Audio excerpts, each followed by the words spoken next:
Hello बच्चों, आप सभी का हमारे यूट्यूब चैनल आरती एजुकेशन क्लासेस में स्वागत है। आज के वीडियो में हम आपके लिए लेकर आए हैं एडग्रेड अभ्यास पुस्तिका जो हमें राज्य शिक्षा केंद्र से प्राप्त हुई। उसमें विषय सामाजिक विज्ञान कक्षा 7। तो आइए बच्चों, हम देखते हैं कक्षा 7 सामाजिक विज्ञान की प्रश्नोत्तरी।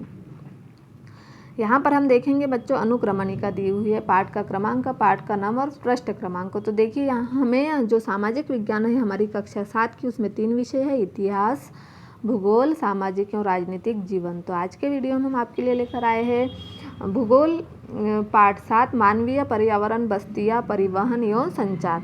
तो इस तरह से देखिए बच्चों, हम आज देखेंगे मानवीय पर्यावरण बस्तियाँ परिवहन एवं संचार के प्रश्नोत्तर। आइए बच्चों, हम देखते हैं अध्याय 7 मानवीय पर्यावरण बस्तियाँ परिवहन एवं संचार।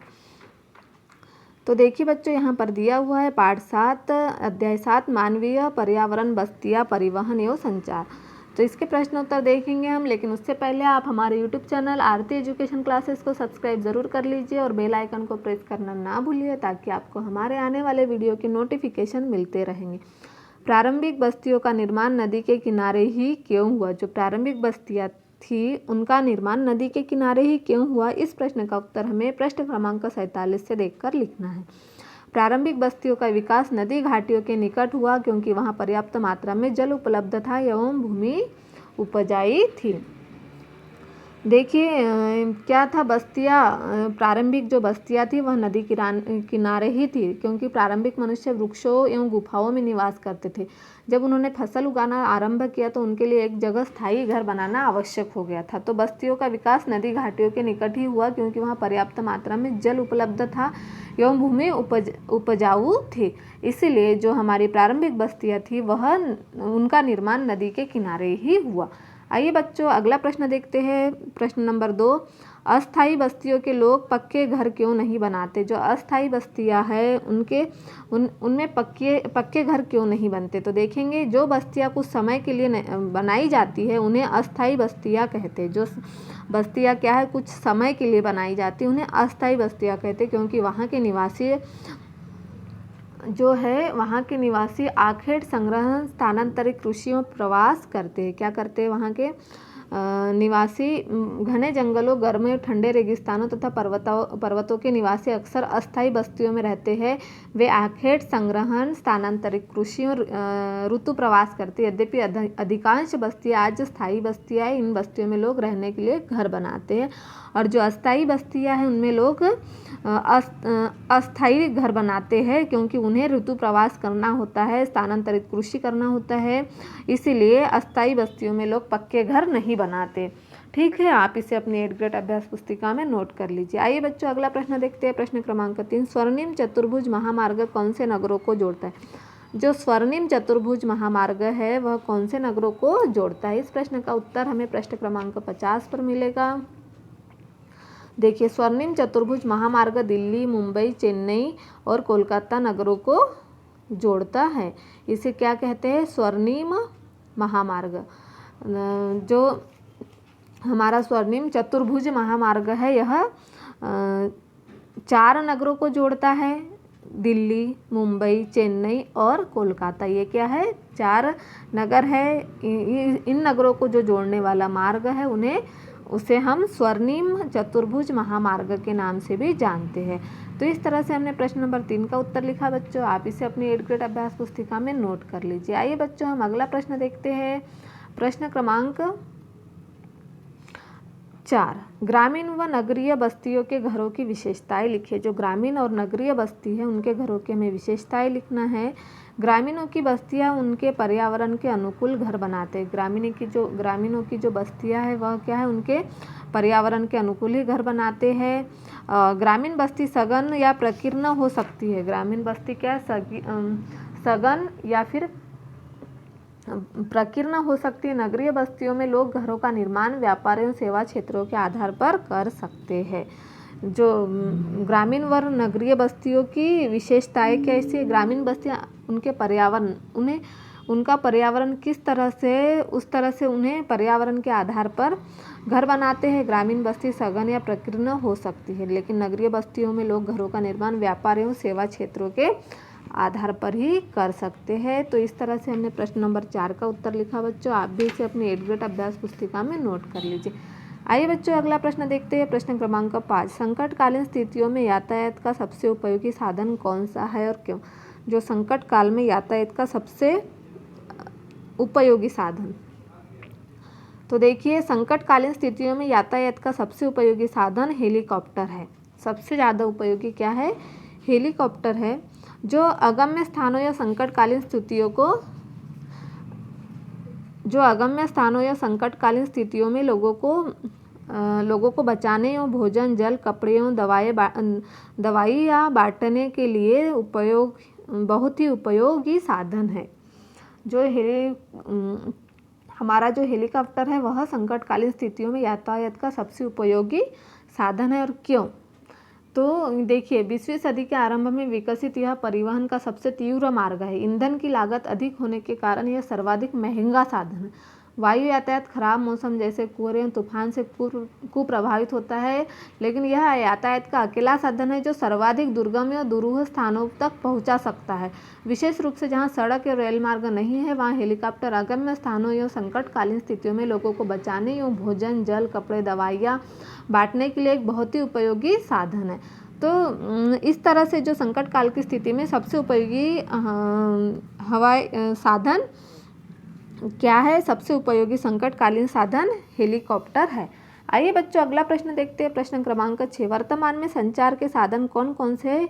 इसका हमारे जीवन में क्या महत्व है? वर्तमान में जो संचार के साधन हैं वे क्या क्या है और इनका हमारे जीवन में क्या महत्व है, हमें मिलेगा प्रश्न क्रमांक 52 पर। वर्तमान में संचार के साधन समाचार पत्र, radio, TV, internet, cellular phone और सैटेलाइट आदि है। इन साधन से हमारा जीवन अधिक सुखमय बन गया है। अब हम घर बैठे ही रेल, हवाई जहाज एवं सिनेमा या होटल के लिए टिकट आरक्षित करवा सकते हैं। जैसे कि वर्तमान में संचार के साधन से क्या हो रहा है, हमारा जीवन बहुत ही सुलभ होते जा रहा है। हम घर बैठे बहुत से काम कर सकते हैं। जैसे संचार के साधनों से हमें बैंक जाने से बचना पड़ता है, टिकट करवाने जाने के लिए बचना पड़ता है। कई देर तक के हमें जैसे बैंक में लाइन लगाना पड़ता तो वो भी बंद हो चुका है। तो इस तरह से जो वर्तमान में संचार के साधन से हमारा जीवन सुलभ होते जा रहा है। संचार के क्षेत्र में के विकास में विश्व में सूचना क्रांति आई। सूचना प्रदान करने के लिए, शिक्षा तथा मनोरंजन के लिए संचार के विभिन्न साधनों का उपयोग होता है। जैसे समाचार पत्रों, रेडियो, टेलीविज़न के द्वारा हम बड़ी संख्या में लोगों के साथ संचार कर सकते हैं, इसलिए इसको हम जनसंपर्क माध्यम भी कहते हैं। सैटेलाइट से संचार में तीव्रता आई है। तेल की खोज, वनों का सर्वेक्षण, भूमिगत जल, खनिज संपदा, मौसम पूर्वानुमान एवं आपदा पूर्व चेतावनी आदि से सैटेलाइट सहायक होते हैं। अब हम इंटरनेट के माध्यम से इलेक्ट्रॉनिक मेल या ईमेल भेज सकते हैं।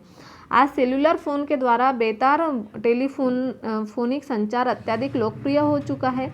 इंटरनेट के माध्यम से विश्व में केवल सूचना एवं परस्पर समीपता ही नहीं मिलती, अपितु इनसे हमारा जीवन अधिक सुखमय बन गया। अब हम घर बैठे ही रेल, हवाई जहाज एवं सिनेमा या होटल के लिए टिकट आरक्षित करवा सकते हैं। संपूर्ण विश्व में इस प्रकार लोगों एवं सेवाओं तथा संस्थाओं के बीच तीव्र गति में आपसी संपर्क संभव होने का कारण आज क्या है? वर्तमान में संचार का साधन है। इस तरह से वर्तमान में संचार के साधन से हमारा जीवन बहुत ही सुलभ हो चुका है। इसे आप अपनी 8th ग्रेड अभ्यास पुस्तिका में नोट कर लीजिए। आइए बच्चों अगला प्रश्न देखते हैं। प्रश्न क्रमांक 7, आदर्श बसाव स्थान के चयन के लिए क्या प्राकृतिक दशाएं में हो सकती है? जो आदर्श बसाव स्थान के चयन के लिए हमें प्राकृतिक दशाएं कौन सी हो सकती है? तो देखिए आदर्श बसाव स्थान के लिए प्राकृतिक दशाएं यह कहाँ मिलेगा हमें? प्रश्न क्रमांक 47 पर इसका उत्तर मिलेगा हमें। आदर्श बसाव स्थान के चयन के लिए अनुकूल जलवायु, जल की उपलब्धता, उपयुक्त भूमि और उपजाऊ मिट्टी। क्या है यह? आदर्श बसाव के लिए जहाँ बस्तियाँ बन सकती है उसके लिए अनुकूल जलवायु, जल की उपलब्धता, उपयुक्त भूमि और उपजाऊ मिट्टी जहाँ हो वहाँ आदर्श बसाव हो सकता है। तो इस तरह से हमने प्रश्न नंबर 7 का उत्तर लिखा बच्चों। आप इसे अपनी एडग्रेड अभ्यास पुस्तिका में नोट कर लीजिए। आइए बच्चों अगला प्रश्न लिखते हैं। प्रश्न क्रमांक 8, भारत में रेल मार्गों का विकास किस प्रकार हुआ है, लिखिए। जो रेल मार्ग है उसका विकास किस प्रकार हुआ है हमें लिखना।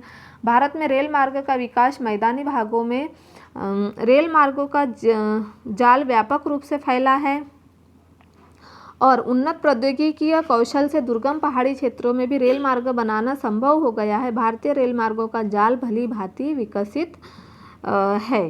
तो इस प्रश्न का उत्तर हमें प्रश्न क्रमांक 50 पर मिला था। जैसे रेल मार्गों के द्वारा तीव्रता से एवं कम खर्चे में लोगों का आवागमन एवं भारी सामान को ढोने का कार्य होता है। तो वाष्प के इंजन की खोज एवं अत्यधिक क्रांति ने रेल परिवहन के तीव्र विकास में सहायता प्रदान की। डीजल एवं विद्युत इंजनों ने व्यापक रूप से वाष्प के इंजनों का स्थान ले लिया। सुपरफास्ट रेलगाड़ियों से परिवहन की गति और भी तीव्र हो गई। मैदानी भागों में रेल मार्ग का जाल व्यापक रूप से फैला। प्रौद्योगिकी कौशल से में दुर्गम पहाड़ी क्षेत्रों में भी रेल मार्ग बनाना संभव हो गया है। लेकिन इनकी इस तरह से भारतीय रेल मार्ग का जाल भली भांति विकसित है। पहाड़ी क्षेत्र में क्या है, इनकी संख्या थोड़ी कम है। यह एशिया में सबसे बड़ा है। तो इस तरह से हमने प्रश्न नंबर 8 रेल मार्ग का विकास किस प्रकार हुआ है यहाँ पर लिख दिया है। आप भी इसे अपनी एडग्रेड अभ्यास पुस्तिका में नोट कर लीजिए। आइए बच्चों अगला प्रश्न देखते हैं। प्रश्न क्रमांक 9, जल मार्ग का अधिकतम उपयोग किस रूप में होता है। जो जल मार्ग है उसका अधिकतम उपयोग हमें किस मार्ग में होता है। तो देखिए हमें भूगोल के पाठ्य पुस्तक के प्रश्न क्रमांक 51 पर इसका उत्तर मिलेगा। जल मार्ग का अधिकतम उपयोग परिवहन के रूप में होता है। अधिक दूरी में भारी और बड़े आकार वाले सामानों को ढोने के लिए जल मार्ग सबसे सस्ता साधन है। देखिए परिवहन के लिए जल मार्ग का उपयोग किया जाता था पहले भी। अधिक दूरी में भारी एवं बड़े आकार वाले साधनों को ढोने के लिए जल मार्ग सबसे सस्ता साधन होता है। यह मुख्यतः 2 प्रकार से होता है, अंतर्देशीय जल मार्ग एवं समुद्री मार्ग। तो नाव्य नदियों एवं झीलों का उपयोग अंतर्देशीय जल मार्गों के लिए होता है। कुछ महत्वपूर्ण अंतर्देशीय जल मार्ग जैसे गंगा ब्रह्मपुत्र नदी तंत्र, उत्तरी अमेरिका में ग्रेट लेक एवं अफ्रीका में नील नदी। तो इस तरह से क्या है, जल मार्ग है। तो जल मार्ग का अधिक उपयोग परिवहन के रूप में होता है। अधिक दूरी में भारी और बड़े आकार वाले सामानों को ढोने के लिए हम जल मार्ग का उपयोग कर सकते हैं। तो इस तरह से हमने प्रश्न नंबर 9 का उत्तर लिखा बच्चों। आप भी इसे अपनी एडग्रेड अभ्यास पुस्तिका में नोट कर लीजिए। आइए बच्चों अगला प्रश्न देखते हैं। प्रश्न क्रमांक 10, विश्व के सबसे लंबे रेल मार्ग के प्रथम व अंतिम स्टेशन के नाम लिखिए। जो विश्व में रेल मार्ग के प्रथम या अंतिम स्टेशन के नाम है वो हमें लिखना है यहाँ पर। तो देखिए सबसे लंबे रेल मार्ग ट्रांस साइबेरियन रेल मार्ग विश्व में सबसे लंबा रेल मार्ग है। ट्रांस साइबेरियन रेल मार्ग क्या है, विश्व में सबसे लंबा रेल मार्ग है, जो पश्चिमी रूस में पीटर्सबर्ग से प्रशांत महासागरीय तट पर स्थित प्रशांत महासागर पर स्थित व्लादिवोस्टोक तक जाता है। ये क्या है, हमारा सबसे लंबा रेल मार्ग है विश्व का। कहाँ जाता है यह, देखिए ट्रांस साइबेरियन रेल मार्ग विश्व में सबसे लंबा रेल मार्ग है। उस रेल मार्ग का नाम क्या है, ट्रांस साइबेरियम, जो पश्चिमी रूस में पीटर्सबर्ग से प्रशांत महासागरीय तट पर स्थित व्लादिवोस्टोक तक जाता है। तो इस तरह से हमारे विश्व का सबसे लंबा रेल मार्ग ट्रांस साइबेरियन रेल मार्ग है।